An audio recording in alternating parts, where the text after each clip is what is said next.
Hi, everyone, and welcome to Hedge Fund Tips. This is our 10th episode of the VideoCast, and it's our first episode of the podcast from hedgefundtips.com. I'm Tom Hayes, and today we're going to start with a couple articles that I was featured in, asked to give a quote on. First, from CNBC earlier in the week on Roku. This article is by Megan Graham. Thanks for including me in the article. And just want to go through a couple points, notes that I gave her on Roku that went into this article. You can Google it. Roku is the best performing tech stock of 2019, but skeptics see a litany of risks. And basically what I went through with Megan was that the stock is up around 10 times from its IPO price in 2017. The revenues are up about 1.35x, so 135%. 135%, and there are no earnings to be heard of at present. So this is simply one of those cases where the stock might be getting ahead of itself and its underlying business, and it might be a place to lock in some profits if you own it or if you've owned it for a while. And no high conviction short the stock or anything like that, but basically giving it credit. Obviously, they have 32 million active accounts, but the risk of new entrants is aiming to encroach on their newfound success. Comcast, for example, just gave its internet-only customers, i.e. the bundle cord cutters, a free complimentary streaming device, and it's not clear, what Apple and Facebook and Disney have in store to also start to chew at this moat that Roku has developed as a first mover. So that was the basis of it. And then the second thing that I went into was whether or not we're in an environment where companies without clear paths to profitability will start to get bid again. They did the last week of December. It's unclear whether that's going to start to reverse, because the last couple of months of 2019, particularly after the WeWorks debacle, all of these stocks that had no profits were really taken out to the woodshed. So there are a number of factors, but basically the position and the quote, which you can read, is might be getting a little ahead of itself, might be worth taking some profits if you're in it, and some of the competitive threats moving forward. The second article I was fortunate to be included in this week was today in Fox Business with Daniela Genovese. Thank you for including me. And this one was about Tesla. And for those of you who've been following us for some time, the last couple of months, 2.5 months, I've been talking energy. So this is not an idealistic position about, I love Tesla, I love Elon Musk. Basically, it was just an acknowledgement that, for some time, number one, he delivered. Okay, so he delivered a record 112,000 cars for Q4 2019, up from 97 the previous quarter, up 50% year on year. 2018 to 2019 deliveries. And I made the case that this may be the beginning for the Thomas Edison of our day.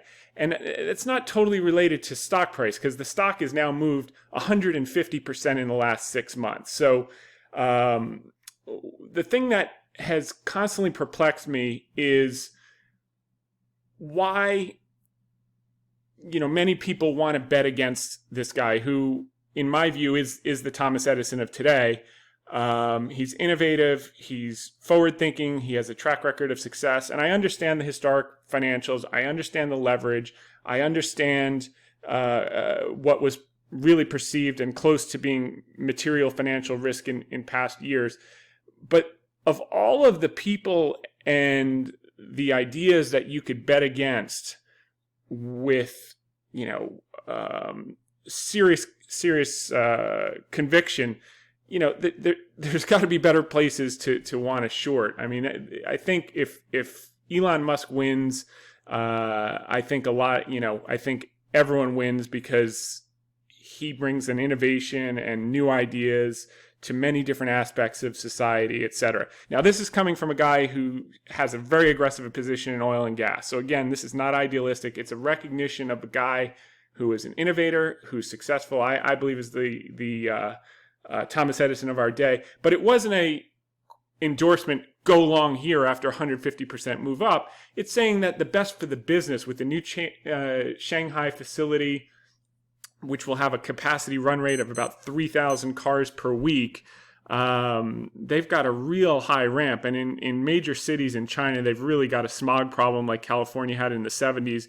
So electrics are going to be part of the mix. And we covered last week, I think, an article by Peter Lynch, one of the greatest stock pickers of all time, saying, yeah, China will probably do 5 million electric vehicles, but they're also going to do probably 17 million combustible engines. The demand is just growing, and that's going to be the case. We're going to cover a very important article at the end of this podcast, VideoCast, about population growth and GDP growth from now to 2050, and the mix and the increased demand of energy that will be required over that period. But basically, it's an acknowledgement of the new demand in China. It's an acknowledgement of beating his numbers and being focused. It's an acknowledgement of his innovation. And what it's not saying is with the stock up 150%, buy here. That is not the case. But I did, in my note to Daniela, which didn't get covered in the article, I said to her, perhaps the Saudis should have secured the funding at 420 last year, as they would have already been in the quote-unquote green. So I'll keep my day job, won't make it as a comedian, but just thought, hats off. Everyone bet against this guy, and he won. What it does in the next few months, I have no idea, but I think in the long term, this guy is a front runner. He's an innovator, and I wouldn't bet against him. All right, on to our main article of the week, which you can find at hedgefundtips.com. If you're on the podcast, it's called The Earth, Wind, and Fire Shining Star Stock Market and Sentiment Results. So each week I try to have a theme for what's currently happening in the market regarding positioning, sentiment, etc. And we came into, this article was written yesterday on Thursday, with just extreme excitement, euphoria, ebullience. And so the song Shining Star from Earth, Wind, and Fire in 1975, you can listen to a little bit here just to get us going here. Searching for family vacations? Find it. Well, anyway, you guys know the song. The key here was whether this is a shining star market and it's going to continue to shine, or if it's a shooting star market, which many shining stars are mistaken for shooting stars, which is actually rapidly moving meteors that burn up upon entering the Earth's atmosphere. So is it going to fizzle out? And the case I made to start off the article is that in coming weeks, as companies start to report and give forward earnings guidance, we're really going to get a better sense if this is going to continue to be a shining star market or if it was just a shooting star. My sense is, and we'll make the case with earnings later in this weekly review, is that the earnings are currently there for this to continue for some time. That doesn't preclude short-term volatility. But so far things are there, and even things are ticking up in Europe. So what's going to matter and what's going to distinguish between shining, the persistence of growth, or shooting is going to be forward guidance. And with the phase one deal behind us, which will nearly double exports to China off the high watermark of the 2017 baseline, we could potentially see a situation where C-suites ramp up investment in CapEx with that increased visibility and slowly begin to take up forward guidance. And this is such a foreign concept because we're coming off of three consecutive quarters of negative earnings growth, the first earnings recession we've had since 2016, and CEO and CFO pessimism close to 2009 great financial crisis levels, which were right at the beginning of the bull market, not at the end of the bull market. And the deal now having expectations of a 50 basis point bump to GDP as a result of the deal. So we're going to find out if CEOs and CFOs are starting to thaw that pessimism that we saw just 4 weeks ago. And when I broached this idea that perhaps after a China deal was announced, estimates could even start to come up, I sounded like a Martian. And now we're going to get to see if that possibility is real. So why is that important? Well, it's a formula, right? So with forward guidance at 178.24, okay, so now it's come down to 177. We're going to cover this in just a minute. It's down, it's 177.77 as of today, January 3rd, down from 178.24. So it came in 26 basis points, but the earnings growth rate is still 9.6%. Don't want to get ahead of ourselves there. So, the forward multiple we're trading at is now up to 18.3 times forward earnings as of today. And this is above the 5-year average of 16.6 times, but below what would be an end of cycle multiple, which could rise to closer to 19 or 21 times or more. So it's not clear that this is end of cycle, as I made the case for the possibility of both a 1998 scenario and the possibility of a 1995 scenario last week, particularly emphasizing what Chair Powell said in the last Fed meeting, that he was, number one, going to hold off until 2021, which is the mistake they made in 98. In 98, they cut 3 times for the LTCM crisis, and then 7 months later, they reversed those cuts. He said, I'm not going to make the 1998 mistake and cause the 2000 peak. He said that he's going to let it run hot like they did in 1995, which extended the cycle for 5 years. He also said that, there's huge amounts that they can go in terms of increasing the labor force participation rate and bringing those marginal workers back to work. You can see that on our site. Just click under category sentiment. You can see every week's article starting with this one and review that information. So it's not clear it's end of the cycle, but we could get that multiple expansion. We're not going to get that multiple expansion if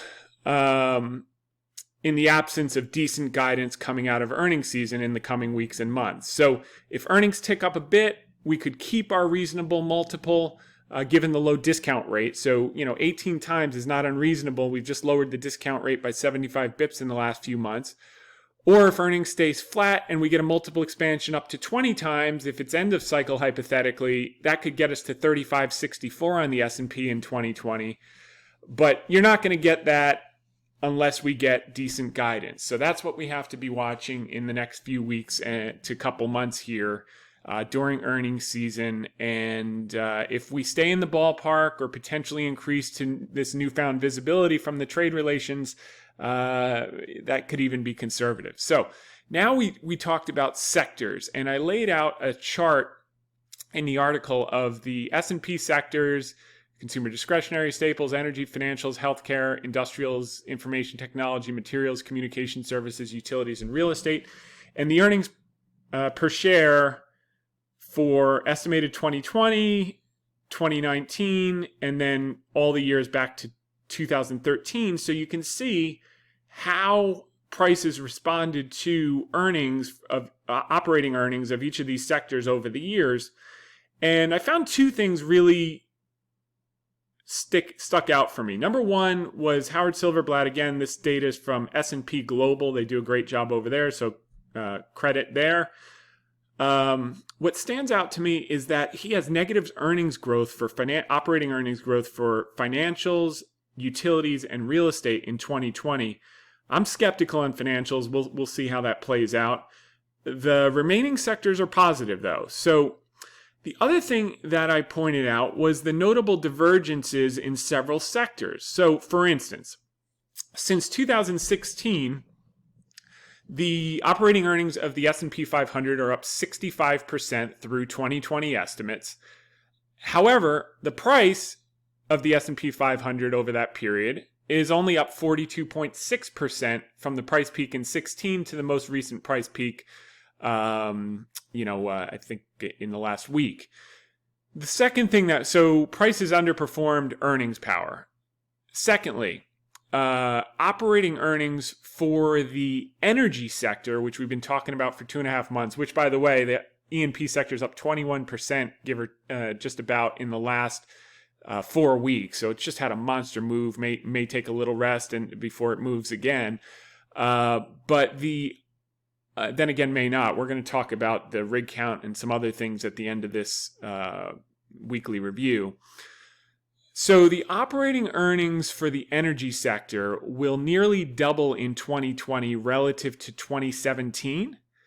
And yet the price of the sector is trading down 11% off the peak for XLE. XLE is the sector ETF. I just use that for simplicity going into 2017. So basically, the operating earnings are going to double, but the price is down 11%. So those type of divergences tend to get resolved upwards. We identified one of those in biotech in September, and it made our year, along with energy at the end of the year. That was nice whipped cream. But a similar setup is happening here in energy. 21% has already moved, but there's a lot. There could be more to go, is our view. Again, this is all opinion, not advice. Go to hedgefundtips.com, click on terms, and all the disclaimers are there. Third is healthcare's had quite a nice move. If you look at the chart, it's pretty spectacular. But when you look at operating earnings for the healthcare sector, they've grown 106% since 2014, yet the peak price of the XLV, which is the ETF for the sector, has only appreciated by 57.9%. So that's another divergence where earnings have outpaced price. And you wouldn't think that because the consensus is that everything is overpriced. So I'm less interested in what the general market indices do at this stage. Okay, there are pockets of opportunity where earnings growth has dramatically outpaced price growth, and in those sectors and subsectors is where you're going to find us prospecting for golden opportunities. So further in this article, I go into the exploration and production subsector of energy, which is kind of ironic for a guy who got quoted about Tesla today, but it doesn't have to be either or. We're going to need all the energy we can handle for an $86 trillion GDP, real GDP in 2050, and another 2.5 billion people. So everyone can win. Now, if you're interested in the energy thesis, click on this article. If you're on the podcast, you can search. We have a search bar on our website at hedgefundtips.com. Just search J. Paul Getty Energy Stock Market and Sentiment Results, or you can just click on Sentiment under categories and all these articles come up. What's important about this article is when you click on it, you're going to see 3 other articles that we've been writing over the last 2.5 months that really lay out the thesis for why we got involved in mid-October and added all the way through early December. Next, as far as the general indices, Chair Powell, we talked about, he's doing his part with rates. He's also injected $406 billion of liquidity since August of this year, so foot's on the pedal. And by the way, we had $785 billion of quantitative tightening. With this $406 billion, we've now unwound well more than half of that in just a few months. So on this pace, by the end of winter, we'll have unwound that unnecessary tightening that took place for 2 straight years. So that is very constructive. And then the question again goes back to how will CEOs and CFOs guide moving forward? And if you're interested in seeing the data on the CEO and CFO sentiment, click on the last week's sentiment article, Fly Me to the Moon, Stock Market and Sentiment Results. We covered the shorter term sentiment at the end of this article. It came in a bit. People were less bullish this week than last week. So 37.22% bullish versus 41%. And bearishness rose just a hair, barely. What's notable is that neutrality, what I call confusion, they were neither bullish or bearish, jumped about 10% from 36 to 40 and change. The last time neutrality got this high, i.e. confusion, was at the market bottom off a pullback on December 5th. And the time before that was another market bottom at 39% on October 3rd. So you can take a look at the S&P chart against this article. Maybe there's something to be said there, maybe not, but a nice coincidence nonetheless. 3 times I start to pay attention. Fear and Greed Index, this is overall sentiment and positioning, a compilation of, I think, 7 different indicators. You can watch this video to find out more about it. It's the CNN Fear and Greed Index. This was at 93. I think it's even higher as of last night, probably lower tonight with the Iran scare. But nonetheless, it's at an extreme level. It's generally not the level you want to be adding a lot of new risk at all. You want to be adding at extreme fear, 0 to 20. But if you are adding, you're adding in those sectors and stocks that haven't yet participated in this huge move, which is now up about 14% off the September-October lows, the S&P 500. So adding selectively in what's lagged, I wouldn't be adding at those things that have run huge, like the Teslas, like obviously the Rokus, like the things that are up a lot. Because if we do get a pullback of a few percent, those are going to go down a lot more. The high beta stocks outperform on the upside and they outperform on the downside.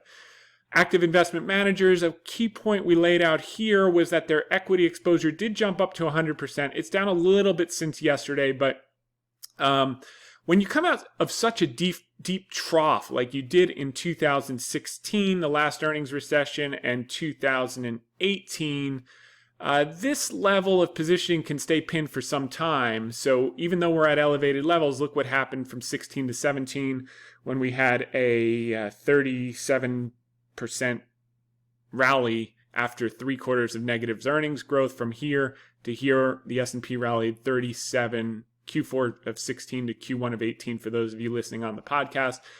S&P rallied 37.8%. These levels stayed pinned, and this is certainly a distinct possibility here. Over the intermediate term, short term, you can get pullbacks, you can get consolidations. It is what it is. So the theme was we remain bullish for 2020. Intermediate term, short term, you could get some volatility. Obviously, we're seeing a little bit, but so we did trim.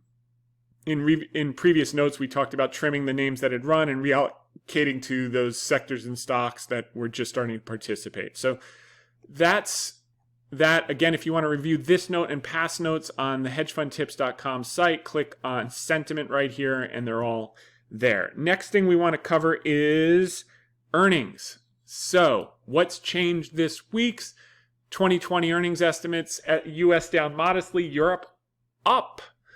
So as I said earlier, the S&P 500 earnings came in 26 basis points from 178.24 to 177.77. It's a drop of 26 basis points, but our growth rate stayed at 9.6% because 2019 final results came down a little bit.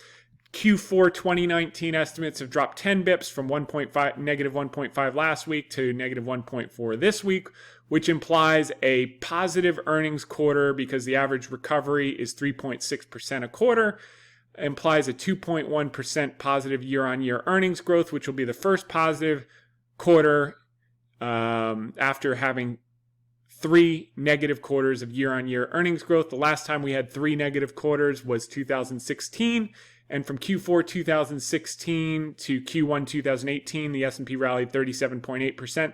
We have already rallied 14% off the October lows, but provided we get reasonable guidance in the coming weeks and months of earnings season, we could have further room to run in 2020, as evidenced by the average return after a 210 inversion over 18 months, and certainly as evidenced by what happened in 2016, and we'll see what happens with earnings and data. That's going to be the name of the game. So, guidance so far is good. So, 67% took guidance down. So, 72 out of 107 companies took down guidance for Q4, which is less than the 5-year average of 70%. So, it's in the ballpark, but a little bit better. That's good. The consensus 12-month target price for the S&P 500, though, this is really interesting, is only 3441.44, which is only 5.6% above yesterday's closing price. Now, that's interesting to me. They've got a target price that's only up 5.6%, but they've got earnings growth at 9.6%, which implies multiple contraction. That's unnatural to have multiple contraction when you have the discount rate being lowered. When rates are going down, the amount that you're willing to pay for future cash flows goes up, net present value. So either their bet is that earnings are going to come down a lot, or they're just being entirely too conservative. And as I said, for the last 4 weeks, what if earnings now go modestly up, or certainly stay the same and buck the trend of earnings coming down that we've experienced for the last 4 quarters? So I think this might be conservative, but either way, it's a gain. I think, if you have decent guidance, you could see a target that's a bit higher. But let's see how the data comes in. Nothing's changed in terms of the worst three sectors of 2019 are still expected to have the highest three earnings growth rates of 2020, led by energy at 21.5% earnings growth, industrials at 14.7%, and materials at 13.3%, off of obviously easier comps. And this was the surprise of the week. Euro Stock 600 earnings actually were revised up post-China deal. Interesting. And not just a small amount, a relatively big amount. For the first 3 quarters, the cumulative collective EPS earnings growth is 110 basis points higher than it was 2 weeks ago, and Q4 19 remained the same. But to go up a full 110 bips for the first 3 quarters and Q4 of next year remain the same is just unexpected good news. So keep that in the back of your head. And that's earnings. Moving on quickly to an article we posted earlier in the week, Dogs of the Dow. Many of you know this strategy. Barron's did an article. But what was interesting is you guys looking for alpha.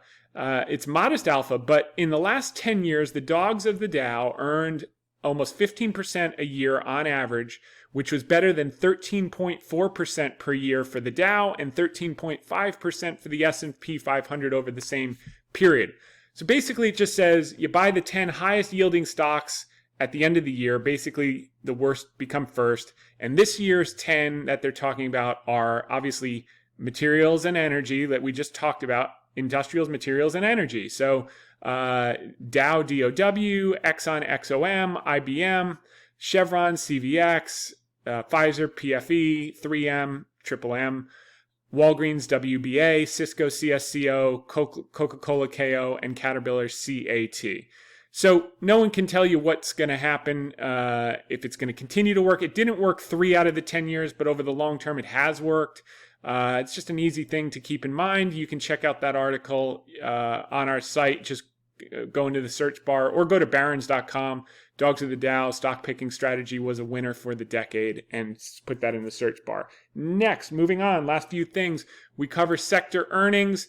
This one was a bit disappointing. Transports earnings, we covered. The 2020 estimates actually were revised down by 4.19% in the last 60 days. Not an enormous weighting, but something we want to keep our eye on, see if these start to come up and do a little bit better moving forward. But just wanted to get that information out. 7, I met this interesting guy on LinkedIn named Jude Clemente, and nice guy. He's like an oil expert. He's been covering oil, gas, power, LNG markets. I think he worked for Ingersoll Rand for some time, and he's a contributor at Forbes.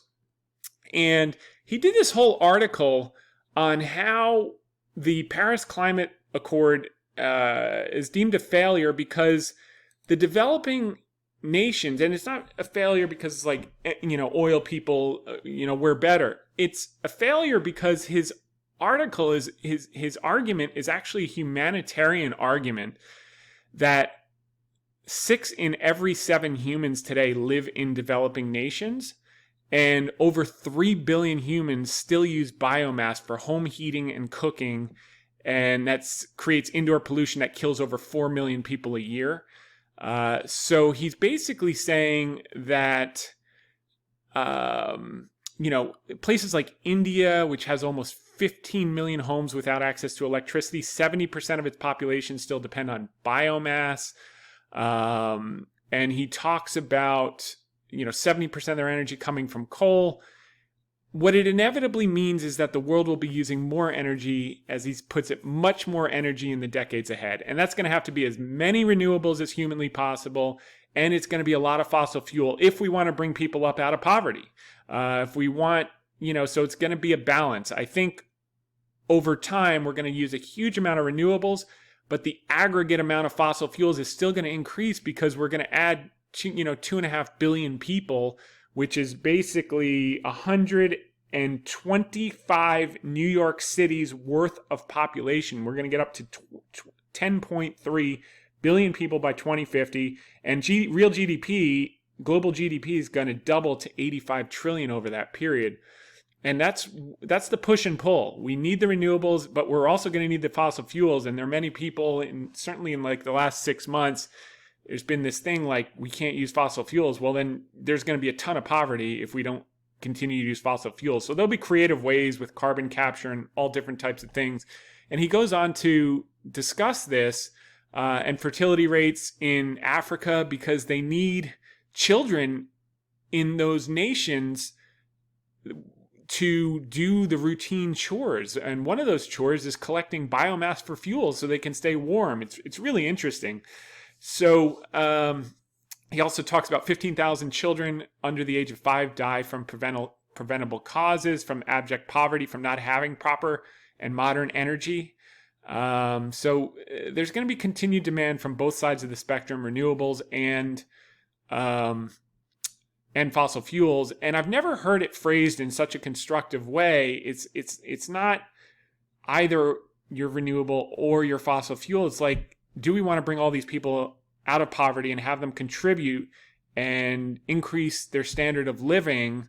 And if so, we're going to have to do all of it, and we're going to have to be responsible about it. But the net demand is going to increase on both sides of the spectrum, maybe proportionately more for renewables, but in sheer numbers, the fossils are going to have to play a role for the time being. So Jude Clemente over at Forbes for energy, poor people deserve to be rich, you can Google that. And it is also posted on our site. Either get it at Forbes or get it at hedgefundtips.com. And lastly, the rig count for the week with our kind of energy theme the last couple of months. So the rig count is down 279 rigs from this time last year to 796 rigs.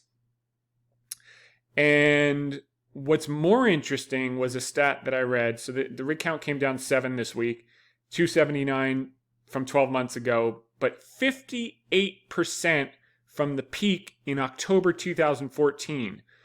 So we had 1,609 rigs in October 2014, and we're down 58% from that number to 796, I guess, is that sounds about right. That's the stat that they had in the article. 796 down from 1,609. Spectacular. You know, the old phrase in the commodity business is high prices cure high prices. And I think people are underestimating the amount of supply that's coming offline and the level of demand that's there. So, we've talked about exploration and production for, 10 weeks now. Go review the articles if you have an interest. That's it for this week. If you're on the VideoCast, you can, on YouTube, click below and get our free newsletter. If you're on the podcast, you can go to hedgefundtips.com.